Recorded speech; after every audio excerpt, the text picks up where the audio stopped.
Hello and welcome to the CFB edition of the Super Show. Catching Pete off guard there. I'm your host, Waddell, aka Deuces85. Rolling the Thursday night show to cover the Saturday college football main slate for DFS purposes, but as well prize picks and betting opportunities. Jake Kuchak was with me last night. Ordinarily, I roll Wednesdays alone because of the short weekday slates. Jake had an opportunity tonight to do something that was very important. He had to go ahead and take care of. No guest host for me today, no host of any kind.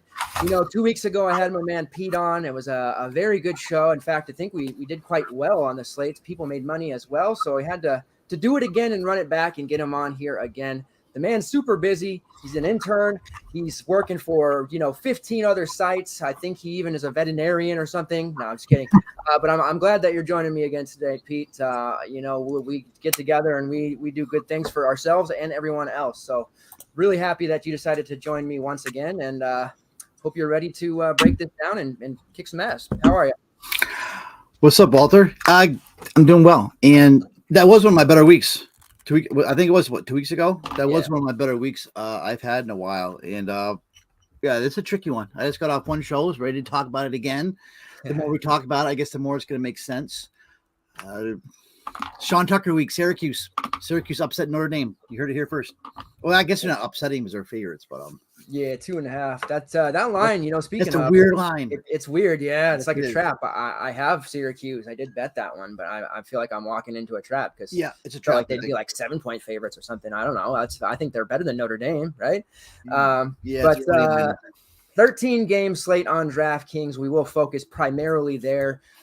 Anything that sticks out on FanDuel, I'll definitely mention, or if anybody's watching the show here live, or if you're watching it on demand, definitely ask your FanDuel questions and we'll get those answered. When I do the articles, I cover both, just to give you guys, that still roll with FanDuel, a little something to look at. FanDuel slate's a little bit different. They run some games that are actually bleeding into the afternoon/night slate for DraftKings. But again, if I see any pricing errors or anything that's obvious, we'll definitely mention that.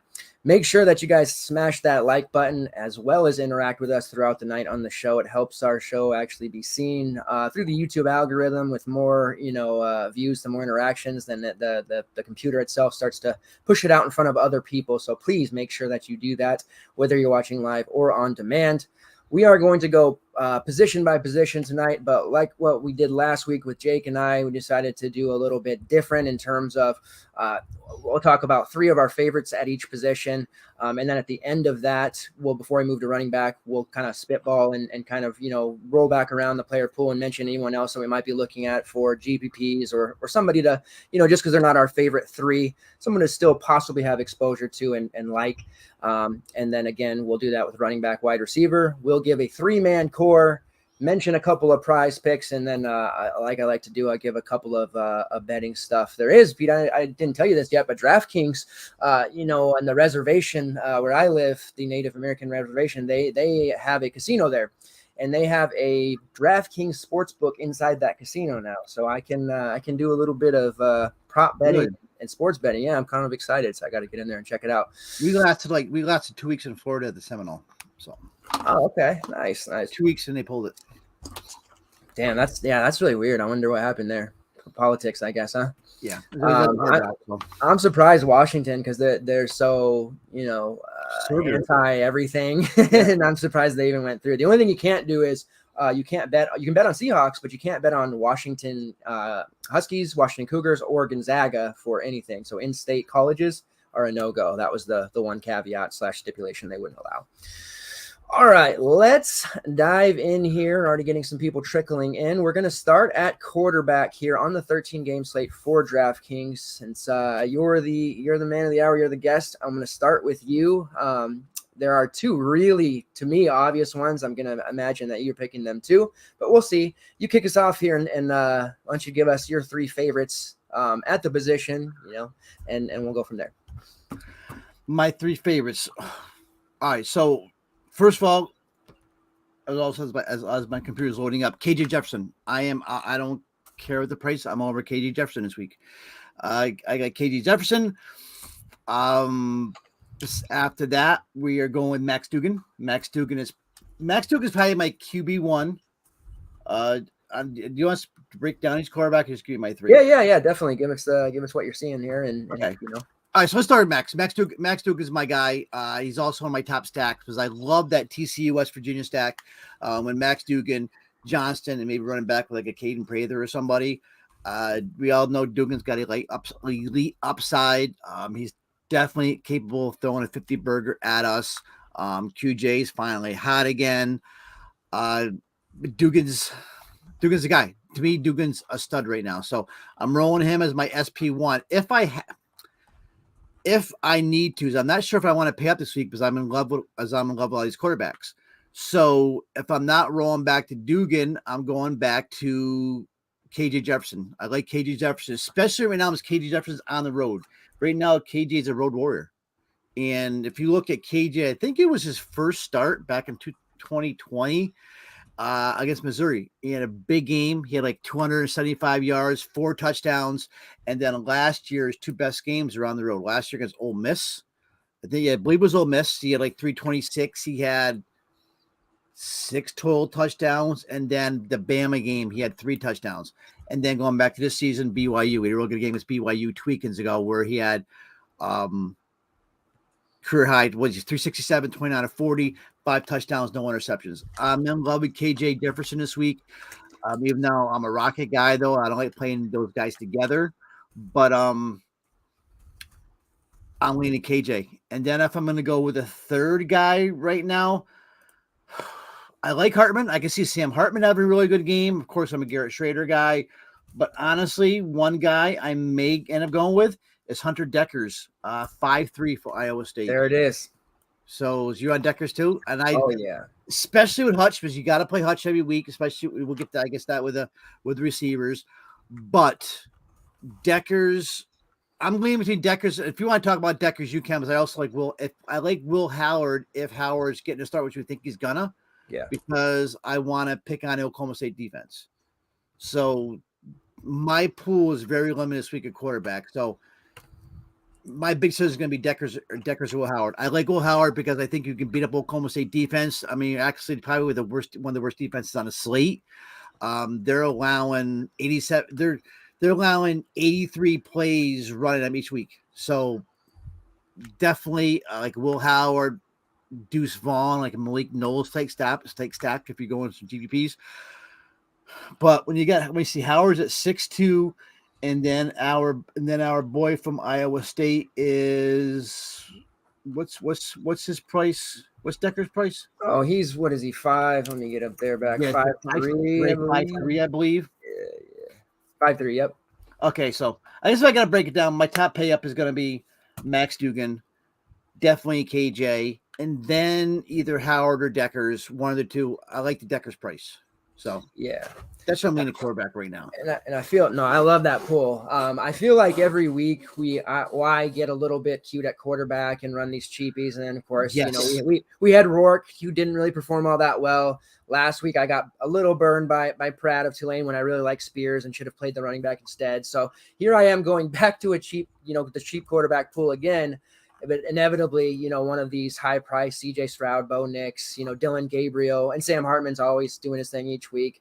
They're just so expensive, and I feel like we can do a little bit more with less salary this week. So that's what I'm going to be doing, but it's the same old story every week, and then we're going to be like, why didn't I play CJ Stroud, who has 60 fantasy points? So We'll see. But yeah, starting out number 1 for me, I have to go with Hunter Deckers. It's, for me, I'm a big DVP guy. When I see a matchup, I'm very simple in that way. When I see a matchup that just gets terrorized by opposing either quarterbacks, running backs, wide receivers, whatever it is, I just like to continue to exploit that. Oklahoma has been a dream fantasy matchup for team after team. And until last week, you've been on them all season. Nobody was really taking advantage of it and really rostering anyone against Oklahoma. Like the week that Texas beat them 49-0, we had, Jay Sanders. He was really low owned. Quinn Ewers, like I had exposure to those guys. The week before that, TCU. The week before that, Kansas State. Like nobody was really catching on to this Oklahoma poor defense until the Kansas game where we saw on the road too. Yeah, and we saw some ownership there on some of the guys like Devin Neal and a little bit of Kansas guys there and some on the Oklahoma side. So I think we will see, obviously, Hutchinson for sure, like we mentioned when we get to wide receivers, but I think people will be a little bit hesitant to play Hunter Deckers at 5-3. I love this game from a betting standpoint as well. They're actually home dogs. Like you can get them plus 100 on the money line, which I'm all over. But you look at Deckers, he's not really, nobody's going to think of him as a really solid fantasy options, but looking at his pass attempts, he's been over 30 in every single game. Completion percentage is about 67.7%. So he's completing them at a high number. He's averaging, a pretty high amount too, 264 yards per game, which is pretty solid. Had his first game where he eclipsed the 300 mark this season against Texas in week 7, 25 for 36, 329, 2 touchdowns, also rushed for a score. He's not a big time yardage guy on the ground, but he will call his own number, can get a score. It kind of reminds me of Sean Clifford in that way. But yeah, I think 5-3, I'm not going to sit here and say, yeah, he's going to put up 32 like he did, last week or 2 weeks ago. But he's definitely going to eclipse value and be over 20 fantasy points, which is really what we want at 5-3. And this matchup against Oklahoma, their secondary is really porous. Their rush defense is really bad. Like if this would have been a year that Breece Hall was on the team, I'm pretty sure he would have an Israel Abakanada game where he'd run for like 300 plus yards. Oh yeah.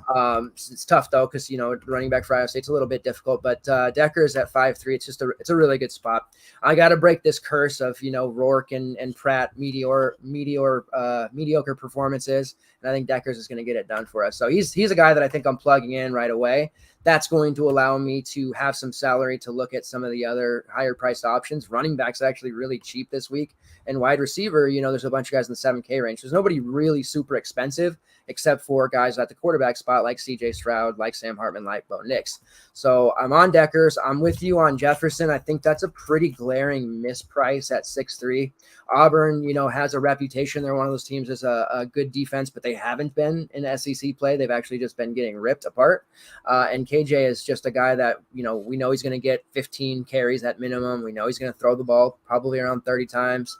They're on the road. So if Auburn can do enough to, kind of keep this one close, as they should, I think Arkansas is 3.5-point favorites. KJ is going to get a full 4 quarters and just, kind of push the pace a little bit. And I think this is a game we could see him put up 100 yards rushing and like 250 passing. So I'm pretty excited about him at that 6-3 tag as well.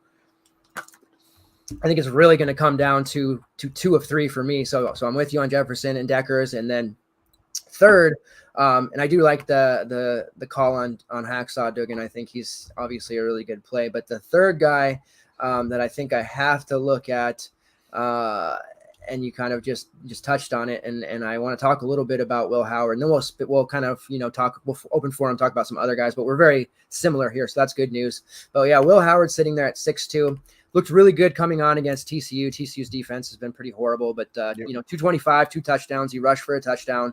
Now Howard's had, there's been injuries at the K-State quarterback position throughout his career, and he's come on and started for half a season, started for almost a full season. And he's had some pretty nice performances when he comes on initially before the defenses have time to adjust. Back in 2020 against TCU, he had an 86-yard rushing, 1 touchdown, threw for over 100. Against West Virginia, threw for over 180, a touchdown, rushed for another touchdown. Last year against Texas, he rushed for 82 yards in a score. Against Nevada, rushed for 56 yards, 2 scores. So he's really solid on the ground, and that's where you're going to get a lot of your points from. That 225 and 2 that he threw last week, that was a little bit out of character for him. He's not usually that good at throwing the football. I think he's only got one other game in his career where he's thrown over 200 yards, so be aware of that. But he's still cheap enough to where you can rely on him to run the football. And the matchup, like you said, against Oklahoma State, offensively, they've been amazing. Spencer Sanders is having a great season, hasn't been making mistakes, and the defense has been so porous for them that he's had to play at his best. So this one could easily turn into a big-time shootout. The total in the game is a little bit low. 56. That feels really low. TCU last week played Kansas State, and that was one that I was pretty high on. The total was, I think it was like 55, and I was all over that one.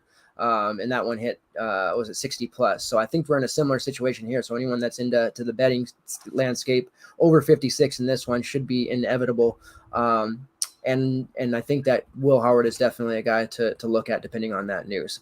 So we're pretty similar there. For me, I think it's going to end up being Deckers and Jefferson. Now, opening it up to the other quarterbacks, Pete, there's an interesting game here between Louisville and Wake Forest. I think at this point was like Malik Cunningham, who had been a kind of an auto lock for many seasons, has really kind of turned into more of a GPP guy for me. It's hard to rely on him. If you just go off of his game logs, it'll be like, well, he's put up 29, 39, 43, and he has, but he's had some of these kind of odd performances. And some of those games, like the USF, he got there late, had a big fourth quarter, and rushed for over 100 yards. And it kind of was, to grit your teeth and hope he makes it. So I think at this point, he's more of a GPP guy. But Wake Forest is a defense that's rather mediocre. They get into shootouts a lot, and I could see him potentially put up a big number at relatively low ownership for him. So I like quite a bit of him. Sorry, get something in my throat. And then the other player that I really got to look at is Spencer Sanders. Now, I was kicking myself in the ass because I played Sanders 2 weeks in a row prior to last week. I think you did as well. And then decided, I'm gonna go away, even though this matchup against Texas is so good. I'm going to go with that cheap quarterback with Pratt, and of course didn't work out. Sanders throws almost 60 times, 400 yards, rushes for 43. He's just continually churning out 30 after 30 after 30. The price continues to hover around the 7-8 to 8K mark. He's at 8.3 now, so a little bit higher. But I still like him, even though it's on the road. Every week we go through this rumor of, Sanders is injured, he might not play. The betting lines jump all over the place, and then he ends up playing and looking fine. So I don't know why that keeps happening, but I'm not worried about that at all. Another guy that I really, if I want to pay up at quarterback, I think Sanders is at this point just become super safe, not making mistakes and playing some of the best football of his career. And he's got most of his weapons back as well. The running game is adequate enough that the defense can't just cheat over and kind of spy on him. And I think that Sanders is a guy that may go underowned after being super chalky the last 2 or 3 weeks. So that's kind of the additional plays I'm looking at, trying to keep a nice tight core. But who are some of the other ones you're looking at, whether that's value guys or even paying up? I think you mentioned Malik. I think Malik could be the one guy that could definitely nuke the slate, because we know he has the ability to do it. And the Wake Forest defense doesn't scare me. But also, we don't, he came back from that concussion last week against Pitt, and he was just blah. But he can, but GPP only. But he could just know he could definitely nuke the slate. Spencer Sanders still, once again, I don't know if it's all the rumors getting in my head, all the talk about the shoulder and all that. But this might be one of the first weeks I'm actually really have been interested in him. This, of course, this will be the week he goes off. And I mentioned Hartman. And honestly, I can't pay 9.4 for Bo Nix, even though Bo Nix has been just absolutely fabulous. He really has. I mean, the guy's been one of the best quarterbacks in football. I mean, come on. I mean, look what he gets against UCLA, 23 yards, 51 yards rushing, 5 touchdowns. That's how you get ranked. And I always go by homers. I can't answer the chat, but somebody actually asked me in chat, Syracuse, Miami. Of course, it'd be Syracuse. I gotta go with the Orange. And I do have a funny feeling that Schrader could have a good game against Notre Dame. I'm definitely on Sean Tucker this week, but Schrader could, because we all know, and even Armstrong and the guys have all talked about when Robert and I gets in certain situations, he goes into gunslinger mentality, and he did a lot in Virginia, and he abandons the run game. He gets in those situations. Schrader, but GP only. And then I guess my last one is, no, I'm not on Robbie Ashford. I'm going to have CJ Stroud, so I'm going to have a GBP lineup. But I just think CJ Stroud is another one I could definitely nuke a slate. Expensive. Stroud did not look that good last week, actually. In the first half. Yeah. He actually made up for it in the second half. But if you look at his first half, his overall numbers were not that great against Iowa. I don't think he threw a touchdown in the first half. But CJ Stroud, they want to pile his numbers right now. It's between Stroud and Hooker right now, I think, for the Heisman. So expect Stroud to put up big numbers. If I'm making GBP, Stroud will be at one of my GBPs, definitely. I think Stroud was overall play the slate, really, but not a cash play. I mean, yeah, I think you got to definitely, and it's another kind of tough spot for them, going from Iowa to now traveling to Penn State. And Penn State got racked a little bit in their last game, but their defense is still upper echelon, high tier. So we'll see how they do against them, and if he can do enough to really slow down Stroud, because I think if he had the rushing ability, if this is like Justin Fields 2.0 or something, like we'd be having a different conversation. Like, yeah, just pay that price. But because he doesn't have any rushing ability, really, and it's not even that he doesn't have it, he just doesn't do it. It's kind of tough to pay that price, right? So I like the Schrader call. That's another cheap quarterback that, can be a little pivot off of maybe the chalkier KJ Jefferson. Notre Dame's defense has not looked that great all season. I mean, they've given up some big numbers. Schrader's been a little less fantasy friendly lately. Started the season off on fire, but still getting it done. 22 to 24 fantasy points at 5.9 is certainly adequate. Speaking of Bo Nix, man, I wrote up the Oregon Ducks versus Cal Bears game, and it was 17.5. It's 17 now, but Cal, they have this amazing covering the spread rate at home. But I wrote a little bit about Bo Nix in that, and his home numbers are phenomenal. He has 37 touchdowns to 2 interceptions at home, but in his career on the road, 15 touchdowns to 13 interceptions. Now, this season, he's been better on the road. The Pac-12 is obviously an easier conference than the SEC, but glaringly much better at home than he is on the road. Cal has been able to ridiculously cover at home. They're as bad as they are, and people know it. They're somehow they slow games down. They hover around. They covered again last week against my Dogs. They're 4-0 against the spread as home underdogs since 2020, which is 3-0 mark when it's double digits, and they're 14-4 overall against the spread when underdogs since 2019. So I think Cal will keep this close, and I don't think it'll be a situation where they're keeping it close by scoring a lot. I think it's a situation where they're just getting in, maybe if they pick off Bo Nix, get a defensive touchdown, things turn out to be like a 17-14 type of situation. So, yeah, I think paying up for Bo Nix this week is going to be a tough ask. But I think that a lot every week because of what he did last year and his consistency, and he keeps on producing at a high level. So, and it is funny because, a couple of years ago when we were together at our old site, I used to get made fun of for talking about Bo Nix. Now I guess I got the last laugh because, he's putting up these big numbers. I still won't play him though. 9-4 is just too much. Very true. Should have played him last week though, but I can't remember who I played over Nix.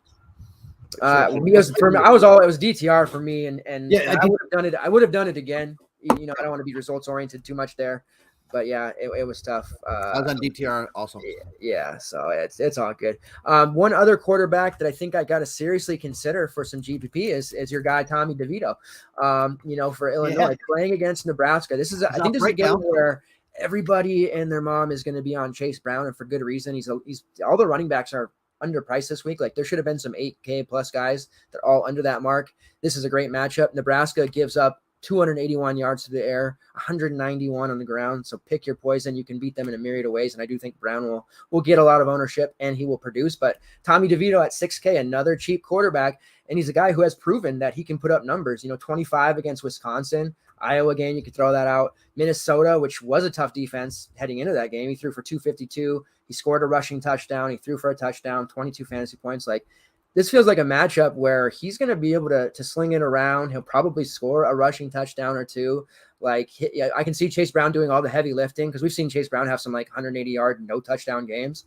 Like, watch Chase Brown between the 20s. They'll get into the red zone, and DeVito will just call his own number. Against Wisconsin, he scored 3 rushing touchdowns. Not saying he'll do that against Nebraska, but he could. This Nebraska defense is very porous, and I think that Tommy DeVito deserves a little bit of respect. Put some respect on his name, and I know you know all about Tommy DeVito, and this would be a game for him to probably produce. So another GPP guy. No, I agree, and it's so good to see Tommy DeVito upright all season. Because man, he spent a lot of time on the ground the last couple of years. But I think he got married this summer too. Actually, and I could be wrong, but I think he did. He's actually, he's had some crappy games. Iowa, I think the Virginia game wasn't too good, but he's also had a couple of decent games. The Minnesota game was good. He looked really good against Chattanooga at Wisconsin. So you can do a lot worse than Tommy DeVito at 6K. I agree. When you got Deckers down to the same price, but nice call on DeVito, and I kind of like this Illinois teams. I'm all over Chase Brown too as we're rolling to running backs. Yeah. And then just real quick before we go into running back, 2 guys that we didn't mention, and I know on Saturday I'll probably get a couple questions, but Dylan Gabriel back healthy, tough environment against the Cyclones, capable of putting up a 40. I love Dylan Gabriel. I have for years. 8.8 would ordinarily be a good price that I'd like to target. I think the Cyclones defense is better than people realize. So I'll probably be underweight on him. And then JRP, John Rice Plumlee, like he had a really rough game last week against ECU and everybody was on him as a short slate. Now he's back home, tough matchup against Cincy. They're not the elite D they've been in the past, but still enough to maybe give me pause about using a JRP at 8-7. So I'm a little curious what his ownership might end up being. I think he'll probably be low owned because people will have that, bad taste in their mouth from what he did, and he's still priced really high.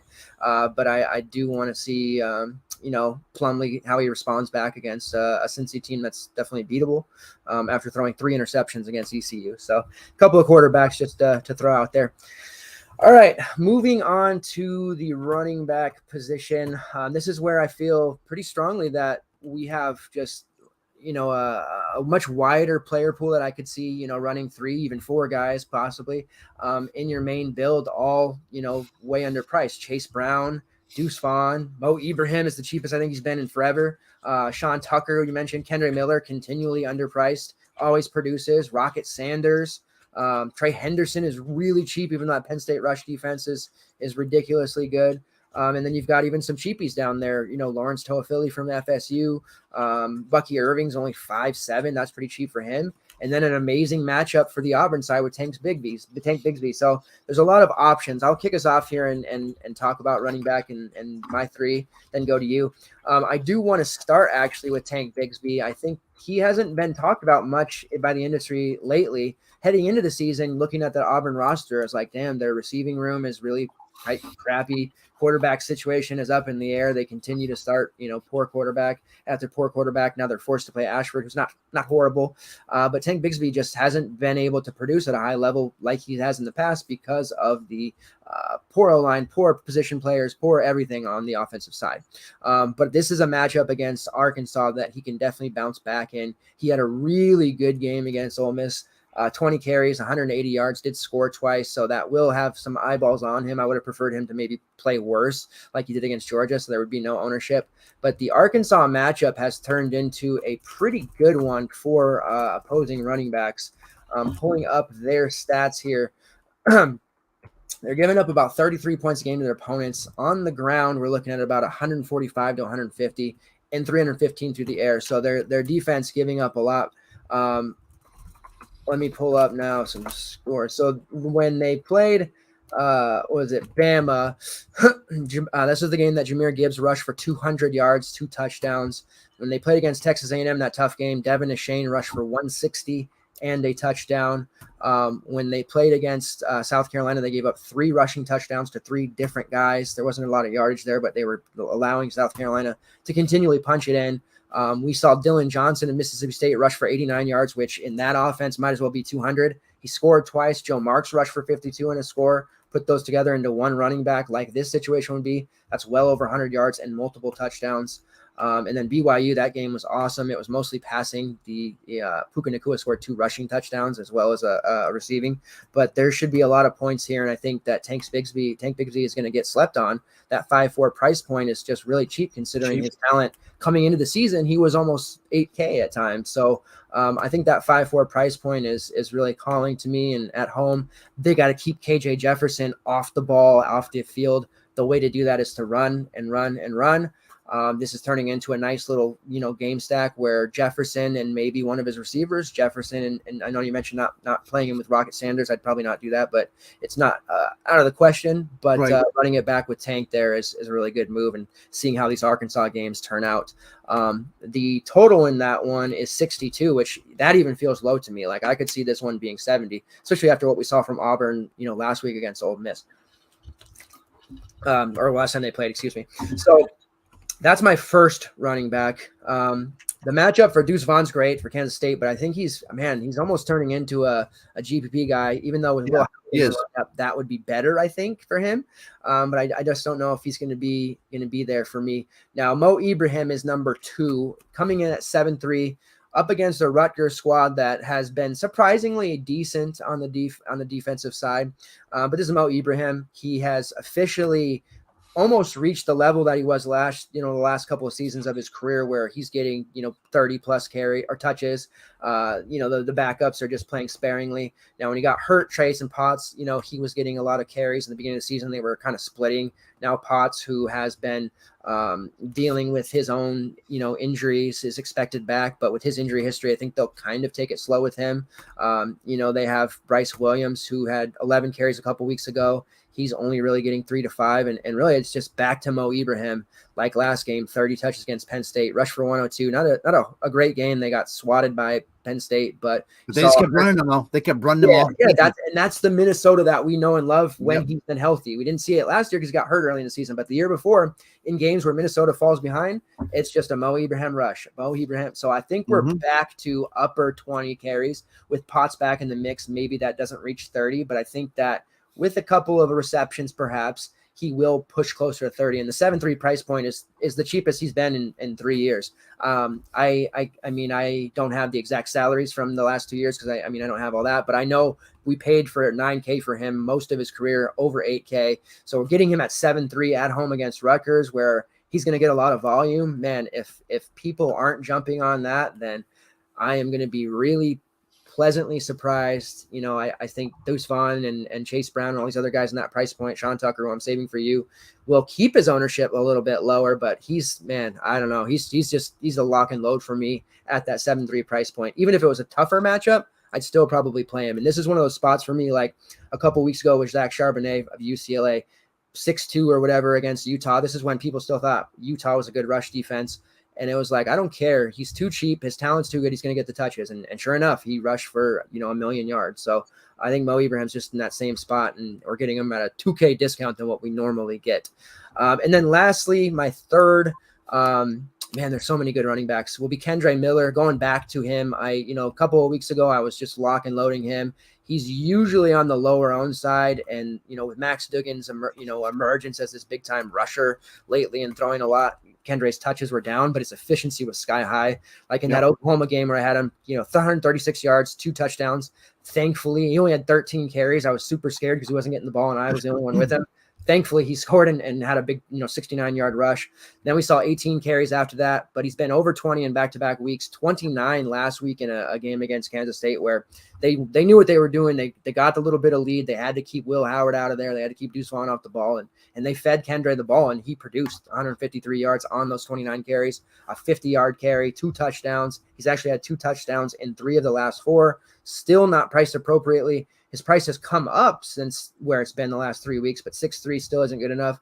He was almost 8K to start the season. They still haven't adjusted. West Virginia is really a poor defense. They are giving it up through the air, on the ground, everywhere. We saw last week Taj Brooks, the guy, haven't said Taj Brooks' name all season, rushed for 107 and 2 touchdowns for Texas Tech. Baron Morton threw for over 300.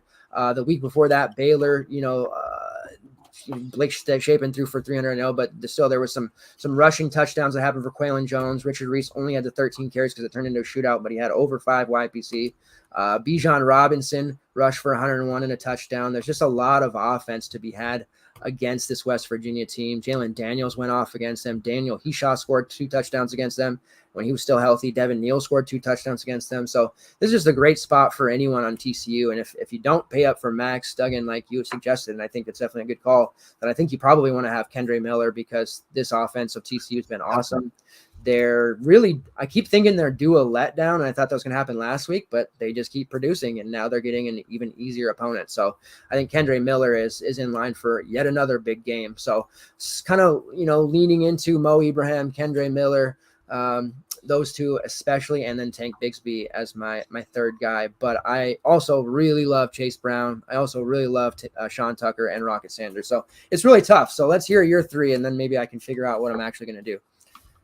Yeah, it's a tough one because if I can get Mo and Chase together, that's where I'm going to go. But then I think you got to end up going with like a Deckers, KJ. You know what I mean? You got to go really low at quarterback. So, but to me, I lean Chase a little bit over Mo.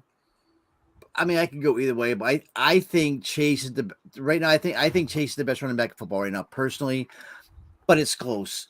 And I'm really not sure Nebraska can stop him. I don't think they can. I don't think they can bottle him up. He has not rushed for less than 100 yards all season. His worst game is against Chattanooga out of all these games. So his workload is going down a bit. I have noticed, but he's still getting 20 carries. But I'm seeing his average is going down a little bit. He's averaging like 108 per game.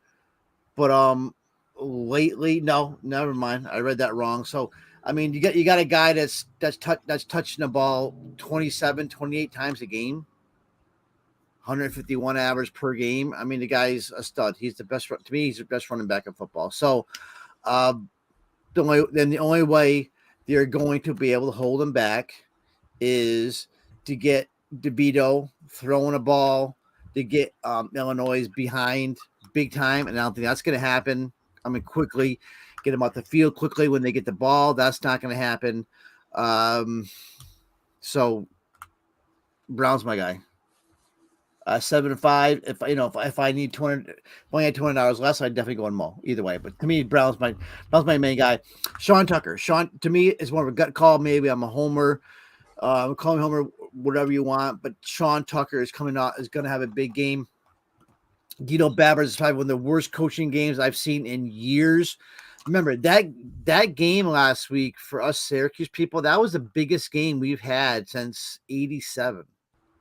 That was I bet them plus 13.5, so they did me right on that one. They had no business. They had no business losing that game. You can't walk out of Death Valley with a comeback loss, and then your coach says he regrets using your best player more. So that's my biggest problem. Is Schrader ran the ball 21 times. Glad that was like on read situations. So there's no certain amount of touches that and we know. We're not going to limit Tucker to a certain amount of touches, but still 5 times. That's the least he's touched the ball since the Pitt game back in 2020. So, and all of a sudden, but we do know this with an eye, because Brendan Armstrong has actually even come out and talked about that this year, where he does go with that gunslinger mentality a lot, and he likes to abandon the run game in certain situations. And kind of what happened last week when Tucker only had the 5 carries, but still. This Syracuse offense is now all of a sudden identified now as the passing offense. So Babers, terrible clock management. He's given Sean Tucker the ball this week. There's no doubt in my mind. Is he a cash play? Probably not at the price of 7-0. I'm going to go Chase Brown and then probably Mo at 7-3 over him. But Sean Tucker is going to get. And if I'm making 2 lineups, he's going to be in my second lineup. And then who else I like? I like CJ Donaldson. CJ Donaldson at 5-2 by 2 on DK, especially now with Tony Mathis out. We should definitely get a heavy workload for Donaldson. Is he going to get 30 touches? Probably not. I could see him possibly getting 30 touches, but probably more like 20. But I think Donaldson is in a really good spot this week. West Virginia, I love this whole game. Going up against TCU. TCU, though, is only allowing 138 rushing yards per game on the ground. But I think Donaldson's a special player. I think CJ Donaldson is a good player. I like him. He's going to be one of my main GDPs. Rocket Sanders, definitely. If I don't have KJ Jefferson in my lineup, then Rocket Sanders is in my lineup at running back. And then my third running back, just to be a little different, I'm just going to throw 2 values out there. All right. Because one is the obvious one. We're assuming Trayshawn Ward is out, right? I think I'm seeing from the coach's quotes is Trayshawn Ward is out. Everybody's going to Foley, which I think is a good play. I think Lawrence Foley is a really good play at 3.9. But if I'm running GVPs, I'm rolling right back to Trey Benson at 4.6. I think Trey Benson has been a running back for Foley. Yeah, I don't know why people would be assuming Benson won't get a lot of carries. That's weird. I think Benson's a stud. I mean, 3 touchdown favorites for Florida State. There's plenty of opportunities for both of them to carry the ball. But it seems like everybody's going to Toafili. Toafili, I'm rolling right back with Trey Benson. I think Trey Benson is a really good Scott at 4.6. Maybe it's the price. So that's one of my favorite values. And I also like the kid from UCF, RJ Harvey. Great game last week. And everybody's looking at Johnny Richardson. RJ Harvey is kind of a dynamic player. I think it was last year he blew his ACL out, slowly coming back. I mean, Bowser's, short yardage guy, but still I think it's a shit running back. I think RJ Harvey, before it's all said and done, is going to be the UCF running back. And I think he caught like 7 balls last week for like 70 yards, something like that. Once again, GPP play, but don't sleep on RJ Harvey this week at 4K. So last week it was ECU. He had 7 catches, 77 yards, ran about 6 times, 32 yards. So they're my favorite values. But once again, I'm all about Chase Brown. Chase Brown, I got in cash. If I can get Chase and Mo in cash, I'm all about it. But I'm running 3 running backs. If Sean Tucker can be my third, great. I could also slip in there Donaldson. And I love your Kendra Murray call too. I think Kendra Murray's a stud that doesn't get the respect he deserves. No, he never does, man. It's going to be tough for me to decide. So in the chat there, we got a fan says, "Oh my God, it's Pete." There, the fans love you, man. They're excited to see you. That's an old sub there from the site you and I used to work together. Daniel Villanueva. You probably don't know him by that name, but you may remember the llama name. Yeah, I remember the llama name. that's him. Yeah. He's around. He's a good guy. I didn't know who he was at first at that name, but then I figured it out. All right. So running back loaded, man. Like, wow. There is a real valid GPP lineup that could potentially be optimal and win a large field by running 4 running backs. I know there's not a lot of people who are comfortable doing that, and I know it's kind of taboo, but I did it a lot last year. It was way more profitable then. I haven't as much this year, but with all these, kind of some injuries, there's some okay matchups, overpriced guys up top, perhaps. Some volatility in the cheap quarterbacks. You could run 4 running backs and I think be pretty damn well off. So, I think a lot, that FSU backfield is strong between Ward, Benson, and Toafili. So having Ward out the mix, and Toafili, I think people are probably looking at the fact that he's been catching a lot more. He has 9 receptions in the last 2 games compared to Benson, who's, got 4. But I think Benson, like you said, he's a tougher runner. I think for a while, it might not be the case anymore, but a couple weeks ago, he and Ward were 2 of the top 6 guys in broken tackles in the league. So Benson's just one of those tough, like Marshawn Lynch-esque runners. I think he's a better runner. Lines people out of the way. So I like that call. And it's only 700 more. I know that's kind of a lot, but with these cheap quarterbacks, you could easily fit him in there. It's just like, damn, who do I pay for? It's almost like I bet that people are going to get pigeonholed into this build with this value at running back, and they're going to end up being like, they have that 9K, and it's like Sam Hartman, CJ Stroud, Bo Nix. We're going to see ownership on those 3 guys probably go a little higher than it should, because people have a hard time leaving salary on the table. In basketball, it's probably not the best idea, although I've done it, up to 800. But in football, you can leave 900, 1200 and be optimal. Like I always tell people, just because they made a pricing error, I want the best player available. And if he happens to be 6K, but I have enough salary to pay for this 7-2 guy who's going to get a third of the carries, why the hell would I pay that just because I have the salary? So it's a good edge thing to have over your opponents, because a lot of people have a real issue with leaving salary on the table. All right. So other running backs to maybe look at, you'd mentioned Rocket Sanders there. If you don't play tank, Rocket's going to get that volume. He's just been so safe, and he's going off together with KJ. It's not like you can't play them together. Right. It's just a little bit of an uncomfortable feeling, but damn, both of them keep producing. Maybe more of a GPP type of look, I think. And then, my decision has to be Chase Brown, or Mo Ibrahim between those 2, or play both. I mean, 41 carries against Minnesota, 31 against Iowa. They're giving him a really heavy workload. His price is just, it won't adjust properly. The highest he's been is like 7.9 at the beginning of the season, and they just keep him in this mid-7 range, and going up against a Nebraska team that, has a little bit of fight in them now. They're not going to be capable of stopping anyone. So that's a tough one. I'm gonna have to decide. And then, you've got the Cincinnati back, yeah, he went off. He's clearly got the backfield on lock now. UCF has been a really strong rush defense though, so I don't love that spot, but he's only 6'2". I like your call, like on the UCF side. I've been a big, admittedly, Johnny Richardson fan. I've been waiting for him to kind of blow. Like, he showed some flashes over the last couple of seasons.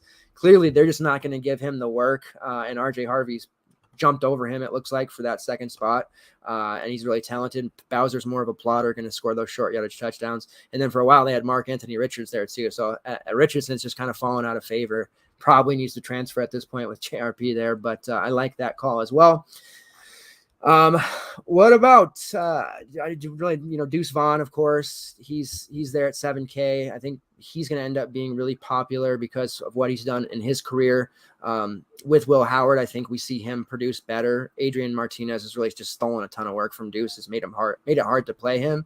And then the other guy to look at, for me, at least for GPPs, I don't want to give up on Jaden Ott. The matchup against Oregon is actually pretty decent. Oregon's rush defense has been really mediocre. Ott just set the world on fire when he rushed for 274 yards versus Arizona. Had a couple of strong, multiple touchdown games beginning of the season, one against UNLV.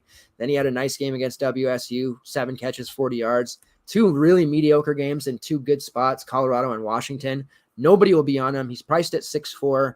A GPP play, definitely, but Cal wanting to keep Nix off the field, going to have to run the ball. Ott's still seeing right around 16 to 18 touches every single game. And I don't think he's a guy that should be written off. 2% ownership, probably capable of going for 150 and 2 scores in this particular matchup. Oregon just doesn't scare me. They'll score a lot, but they're not going to defend. So, all right, that moves us to wide receiver. Not a lot of expensive options here either, but there is one really obvious one that is the most expensive. And then there's some definite value to be had as usual at wide receiver. Typically we see people pay down at the wide receiver spot, but with me, and it sounds like probably you too, paying down at quarterback a little bit, and even the cheapies at running back, I think we have that salary to spend. So who are some of the, higher price guys you're looking at, or if not that, just in general, who are your 3 favorites at this position? Xavier Hutchinson has got to be a lock for me. Yep. There's just no doubt in cash. When the guy is 9.6 receptions per game, so you're guaranteed 9 points right off the bat without him even running for a yard. So, and at that price, 7.9, that's too cheap. So, I mean, in 1 point PPR format, too cheap. Xavier Hutchinson, we all know who he is. We don't have to sit there and tell you, and I like matching him up with Deckers, and that's what makes me even like Deckers even more, which could probably push Deckers more in cash, I guess. But because when you guys a guy like Hutch, so look at 28 DK, 21, 26, 16, 24, 27, 42. So every game but one was over at least 20 DK points, and that other game was Baylor back on week 4. He's officially hit 100 targets. 7 games into the season, he's at 100 targets. Ridiculous. He's a stud. I mean, alpha, whatever you want to call him. He's the man. He's locked in every one of my lineups for cash. Now, where do you go after that? Because QJ Quentin Johnson, I think once again a great athlete, going to be an NFL star probably at wide receiver. I love the Duke and QJ stacks. They may actually go maybe a little bit under-owned, a little bit because of the pricing. But once we actually talked about this last week, you got to show me one more week, and he did actually show us, but where it becomes a cash play. But you're not going to play both of them, and I want my running backs instead. So QJ becomes a GPP to me. I love Rondé Gadsden. But it's Syracuse. I'm not going to play Tucker and Gadsden in my same lineup. But I think if Schrader's going anywhere, obviously it's to Gadsden, a 6-1, but GBP. So where am I going? I guess Michael Mayer. I'm not a huge Mayer guy, but I think I'm to the point now where I think as long as he's below 6K, DK doesn't like priced up these tight ends. I think Notre Dame is trying to get this guy all the little trophies they can, tight end trophies, tight end awards they can now. Because he's the only damn guy in the team I think has a decent receiver. He's the only guy that's doing anything on the offense, and he's 27 DK points last week. The week before that was Stanford. He only had 11, but remember there was one touchdown was called back. So if that wasn't called back, we'd be talking about him having like 3, 4, 5 straight 20 DK point games, whatever. So Meyer at 5.6 is too cheap. So Hutchinson and Meyer, and then where am I going to go with my value play at? There's not a lot of value plays here. I've noticed this week. You had that one or couple guys at 3K that pretty much see as locks. Mm-hmm. There really isn't this week. Maybe I'm looking at. I don't mind Matt Landers from Arkansas. I think he's in a good spot. I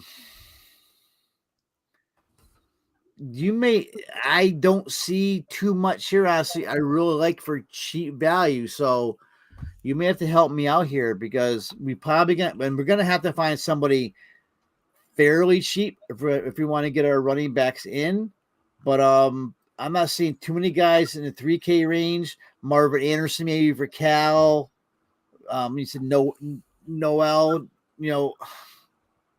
I don't know. I need some help on this last value piece because I'm not seeing anybody right now that's gonna help us in cash. If we want to get running backs, we got to find somebody in that 3-4K range.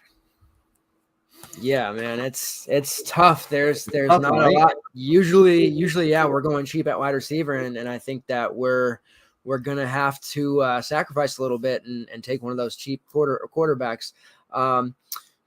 Mayer, you mentioned him at 5.6. He's the only guy getting targeted, so I'm definitely on board. 67 targets. Next closest is Lorenzo Styles with 35. So the year of the tight end, he's just getting peppered. Hutchinson is certainly a lock. Like those two, I think are cash staples, main team staples, if you will.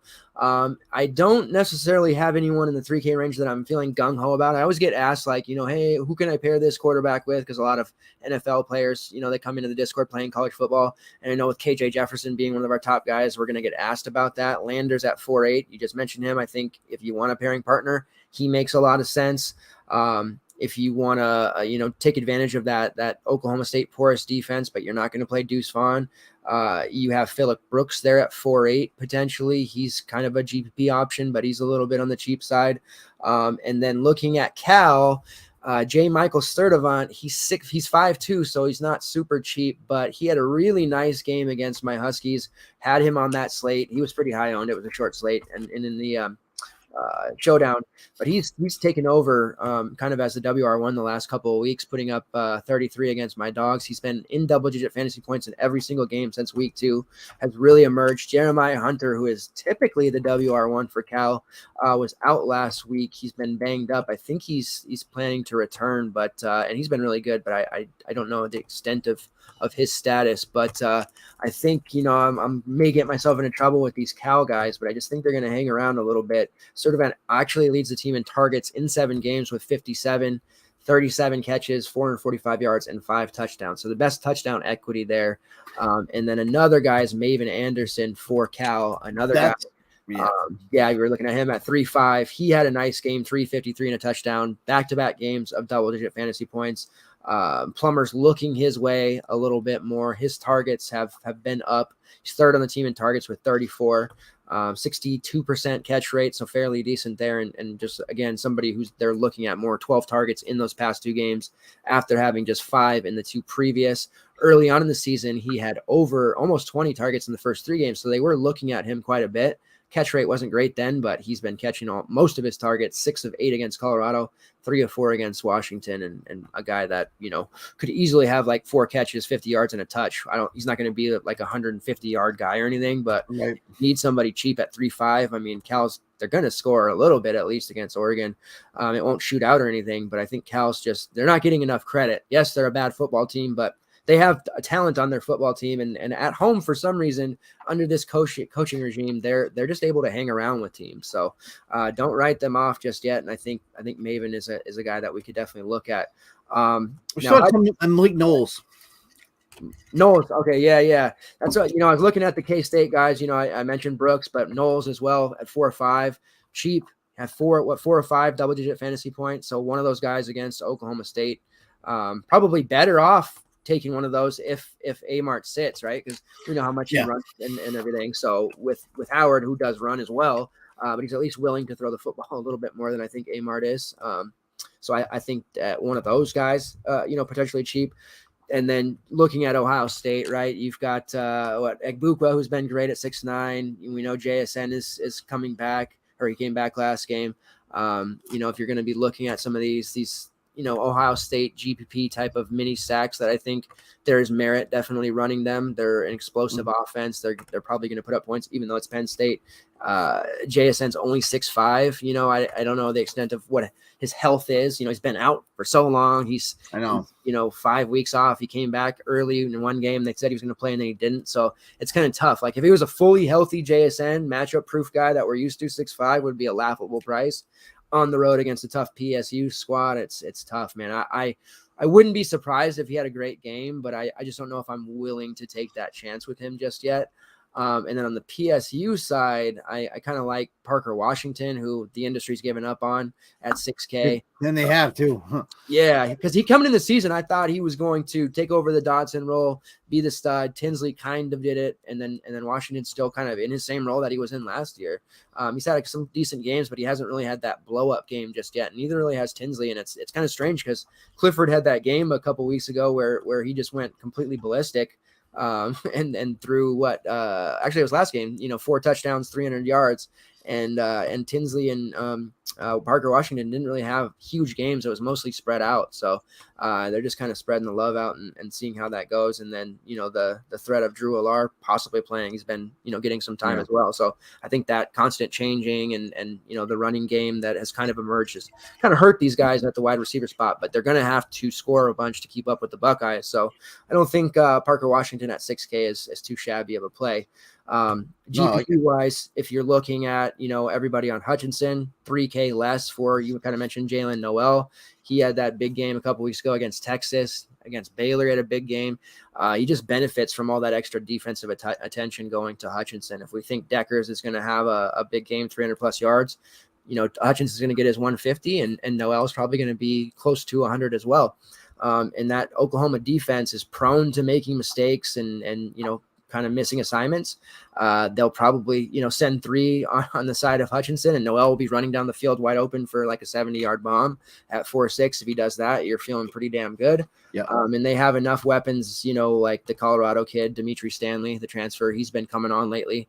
3 out of his last 4, he's had 9+ fantasy points. So there's just some solid targets there, to potentially look at, but no real value where I'm sitting here, thinking that I've got to get somebody in, and that might be tough. I haven't really tried to build just yet, but I think I'm going to probably live in, obviously, Hutchinson, and then at receiver, I'm probably going to live in that kind of like 5 to 6K range for my other guys, just because everybody's kind of tied into this bucket, like 7.5 to 6.8 price. You got Franklin, Egbukwa, Perry, Keefe, Johnson, Hudson, Harrison, Mims, like all those guys are okay. And I think any one of them could produce, but none of them really call to me. I am partial to Trey Palmer after that monster game he had for me a couple weeks ago, but matchup kind of sucks against Illinois, and he's priced way too high now to really seriously consider.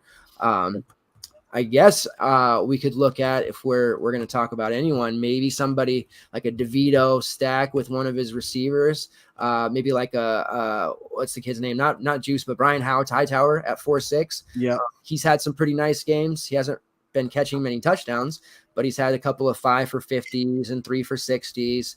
So he's somebody to possibly look at. Pat Bryant at 5.4, another guy in the 5K range. He's been pretty solid. This receiving core for Illinois, nobody plays it, but they're looking at this great matchup against Nebraska, and I don't think Chase Brown's going to be the only one who crushes them. And then, of course, if you can get to 5.8, Juice, he could put up a 10 catch, 80-yard, 2 touchdown performance and run one in as well. So, I think Illinois guys are definitely valid as well. But value, it's going to be tough. I think people are so used to paying down at these 3-4K receivers, that's going to be hard for them not to.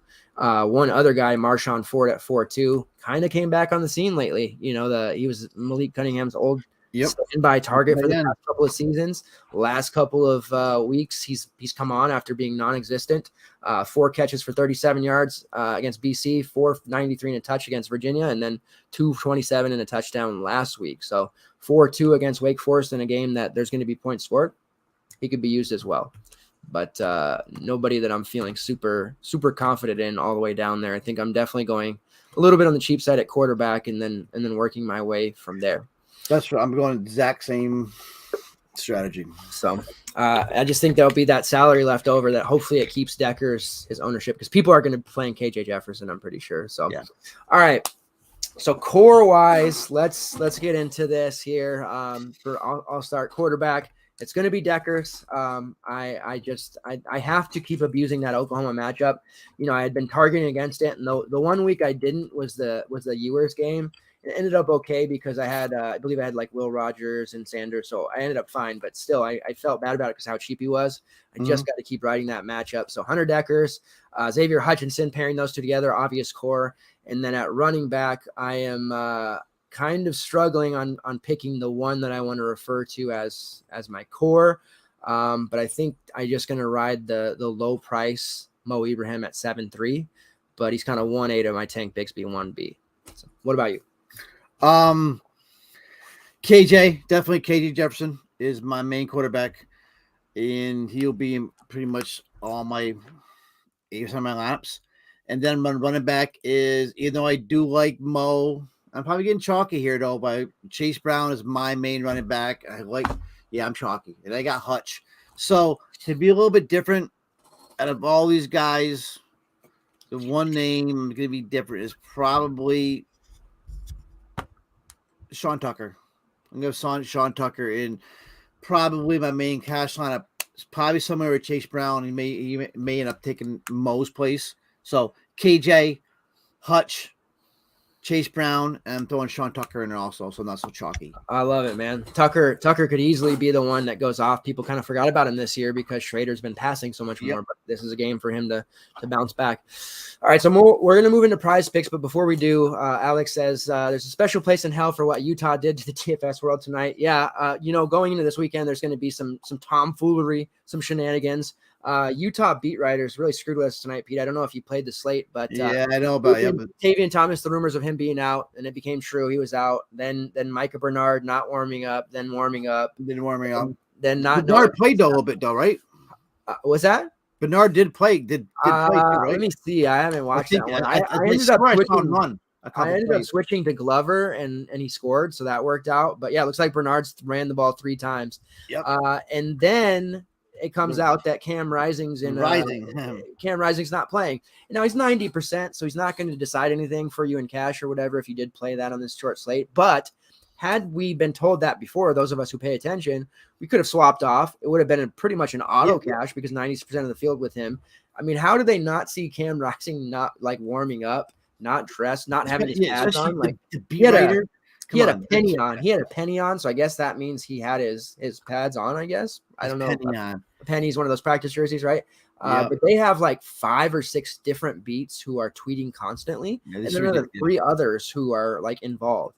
None of those guys had that Cam Rising wasn't going to play. This your quarterback, your main player. So I hope we don't see anything like that on Saturday, but we've been having some late scratches definitely, and all I can really say is, make sure you guys are tuned into the Discord on my end. I'm always posting it. Pete, he's at a Fantasy Alarm.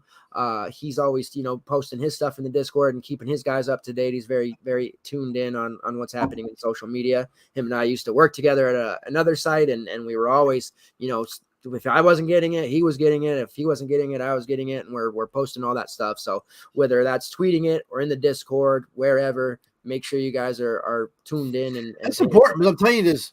I've been around a while. There's not a lot of sites that are really up to date on some of this news.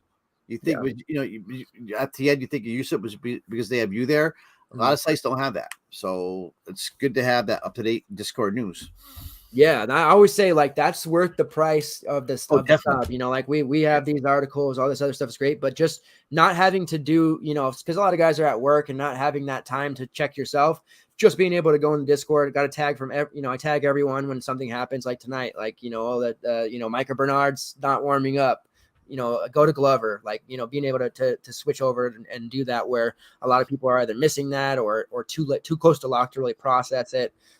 Just a big thing. And that's going to be a thing in college basketball too. There's a lot of transfers and new pieces and coaching changes, and there's going to be some wacky stuff happening. So just make sure you guys are tuned into the Discord, whether that's with me at FTN or Pete at Fantasy Alarm. Just make sure you guys are using that tool. All right, let's talk about PrizePicks. We talked earlier in the day because I didn't want to put you on the spot. So hopefully you got a chance to pull. I have a couple. Some have already moved since I looked earlier today. They moved. PrizePicks is pretty damn sharp. Yeah, they are. I try Tuesday and Wednesday. I try to see the first part of the board, and if I see one that's really solid, like my favorite was Day Hunter, 14.5 fantasy points last week for Liberty. That closed at 17. He ended up going nuts, so it didn't matter. But that type of stuff, feels pretty good. Whereas if you're on the opposite end, it's like, damn, what's everybody seeing that I'm not, kind of thing. But what do you got for us? All right. So originally I had the Rock Sanders, and he's went up though. So Evan Stewart more than 5.5 receptions over. Yep.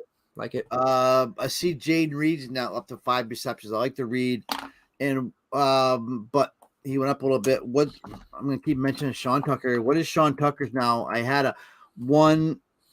Oh, now he's up to 110. So I still like I like the Sean Tucker 110.5 over rushing reception yards. Oh yeah, Tucker, I love that. Tucker, Evan Stewart, and I have another one. So go with yours because I gotta look at my notes here. I know I had another one here. So the players I'm high on in DFS, it makes sense I'd be high here. But the first one is Tank Bigsby. His rushing yards is set at 56.5 going against Arkansas, a team that we talked about is giving up a lot of yardage to running backs. There are teams and committees that are having multiple guys have 60 plus. Tank's not going to have to share the rock too much. If he gets 15 to 18 carries, 56.5 rushing yards is way too low. I'm all over that. Xavier Hutchinson, his receptions number is at 8.5. That might sound like a lot to hit the over, but this is a guy who's going to hit 9+ pretty consistently. In this game, this matchup, looking for him to have 12 receptions at minimum. So I am riding that over 8.5 receptions. And then there what was the other one that popped out there? I think it was a combo yard for me as well. Let me double check. Yeah, that Sean Tucker number is nice. Yeah. Okay, so Kendre Miller, they have him against West Virginia, 107.5 combo rushing plus receiving yards. He's not a huge receiver, gets enough, but I just think he's going to run for 100 yards in general. So if he can get us 15 reception yards or 10, then he's over that number. But that's been one that's been good to me, the combo rushing receiving yards. So that's the third one, Kendre Miller, that I'm rocking. Definitely have a couple others, but I don't want to steal them. What else were you seeing? The other two I'd written down also went up, but also since I'm on KJ, KJ, never mind. I was looking at the KJ over 50.5 rushing, but how about his fantasy score? 23.5 fantasy points. That's pretty low, right? Yeah, hold on, let me get the fantasy. Yeah, they only got him at 23.5, and I mean, yeah, it was 23, definitely. Just that's crazy low. I hope I'm not on too much of KJ this week. I've been every game I watched him this season. I think he's a special player, and he just went crazy last week. 23.5 fantasy score over. So like KJ, 23.5 fantasy score over. Anything with KJ. I like the Evan Stewart, I like the Sean Tucker receptions and yards. Yeah. And then going back to Tank, they have his fantasy total at 8.5. I mean, they're not giving him any respect unless he's getting no injury or something. Right? I don't know why the hell he's only at 8.5. That's pretty low. The Mo Ibrahim rushing number is up in like 120, so I don't really want to touch that, even though he'll probably get it. But his fantasy total is 20.5. I do like that because I feel like he'll get 120 and 2 against this Rutgers squad. I do think this is a big opportunity for Brock Bowers to come back on the scene.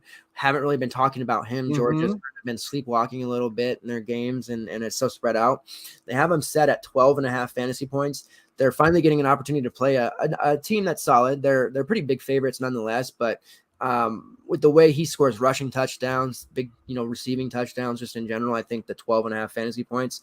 This is an opportunity in a week to kind of go back to Bowers and if not use him for DFS, then hit that fantasy number. And then one other one, your guy Tommy DeVito, 15.5 fantasy points against Nebraska. Really just looking for him to throw 200, couple scores, maybe rush one in and hit that, 20 fantasy point mark. That feels extraordinarily low. So there's a couple of guys where they're just lowballing the hell out of them. And I'm either, overvaluing these guys' position or we're going to be hitting, some big time 5-pick and 4-pick parlays there because that's just crazy low. There is one other one. North Carolina plays Pittsburgh on the later in the night slate. And that means Israel Abankanata is going to be playing that North Carolina defense that really can't stop anyone. His numbers at 110.5 rush yards, still getting heavy volume, even with Hammond back last week, still saw well over 20 carries. I think that 110.5 rushing yards might end up being a little on the low side when it's all said and done. And then one more, sticking with that, Richard Reese. I've been late to the party on Richard Reese. I wasn't a believer in him initially. With all the injuries, Baylor continues to have at running back spot. He's definitely the RB1. Going up against Texas Tech, you can do a myriad of things against them, whether it's passing the football, running the football. They have him sitting there at 81.5. And if he's truly the RB1, as it appears, 25 touches in some form or fashion, 81.5 rushing yards is probably a little bit too low. So that's all the overs there, I know, but overs are always more fun than unders. I hate sweating unders, but that's it for PrizePicks. And then Allie Jennings over. Oh, okay. Yeah. See, I was wondering on that one. The receiving or his fantasy? Because I was over 99.5 receiving yards. Yeah. He's been way, way, way good. I was expecting the tight end, Kuntz, to have a big year. He hasn't. It's been all Allie Jennings. Allie Jennings over 9. Yep. I like that one. And also the fantasy score 20.5. I'll take the receiving yards. All right. Love it. So yeah, lots of good PrizePicks options. And then betting wise, I have a couple here. The first one I'm really high on, Iowa State money line. It's plus 100 on DK. They're like 1.5 point dogs. Might as well just take the money line in that case. I do like Arkansas minus 3.5 against Auburn. I think they end up just winning that one by 6 or 7. Your Syracuse guys, like I said, that line, I don't know, maybe I'm wrong. I would have thought they would be kind of bigger favorites at home. I haven't been impressed by Notre Dame, but I do like the minus 2.5. Probably a little trappy, but we'll see how that ends up working out. And then the Cal, I got it at plus 17.5 at 17 now. So a little bit of line moving the other way, but they've just been covering machines at home. And then that Oklahoma State versus Kansas State game, taking the over 56. I don't see how that one stays under 60 with those two offenses, even with Amart, possibly out. Oklahoma State will score 40 themselves. So we really just need, 17 out of Kansas State. I think they can do that. And then lastly, one more game later in the evening. Let me find it here. San Diego State plus 8.5. Made money on them at minus 7 last week against Nevada. They're 8.5 point underdogs against Fresno State on the road. Fresno State looked better last week. Injuries piling up for them, and I think SDSU has a running game that can slow that offense down a little bit, slow the game down in general, and I like them to cover the 8.5. So I'll have those all in the betting tracker on ftnbets.com. You can check those trackers out for free, a lot of them. And then PrizePicks is over on ftndaily.com. Checking the PrizePicks tracker out there where I have 3, 4, and 5 pick plays. Cool. That is it. We got through the slate actually really quick. Ordinarily it takes us a long time. I'm really thankful you were able to join me, so I wasn't gonna have to drone on there and everything. We'll give you a chance to shout out your fantasy alarm stuff, but any pearls of wisdom or last words you want to say about the slate in general? No, life. This is a pretty decent slate though, because it's not real chalky. I think you got to make some decisions at quarterback. A guy like Hutch should be chalky, but that's it. So I think it's gonna be different. I like this slate. So especially as we're on to MAC action starting this week. Yeah, it's the last like 2 to 3 slates have actually on the main slate for Saturday have been really kind of spread out. Like the first 5 weeks of the season, was just everybody good play was 40% over or more. And it's just it gets really lame playing that way. And now we've got more spread out. Pricing is starting to normalize a little bit. Guys aren't egregiously mispriced like they were in the beginning of the season. There's still some mispricing, but not too bad. And it just makes for a way more fun experience and just better product overall. And we're seeing, good results when we're able to kind of exert our edge and find these guys who are going to be good plays or produce, and they're not going to be 70% owned. It's nice. So I'm excited for that. All right. So you guys know FTN Daily, that's where you can find me. Use the code DUB for 20% off. That's a monthly price or discount, or you can pay for the entire year and get your discount off your annual price. There is a show Saturday morning at 8 a.m. PST. That's the Q&A session where I'll be talking any late injury news, answering lineup questions, anything at all you guys want to talk about. I'm there early in the morning with coffee.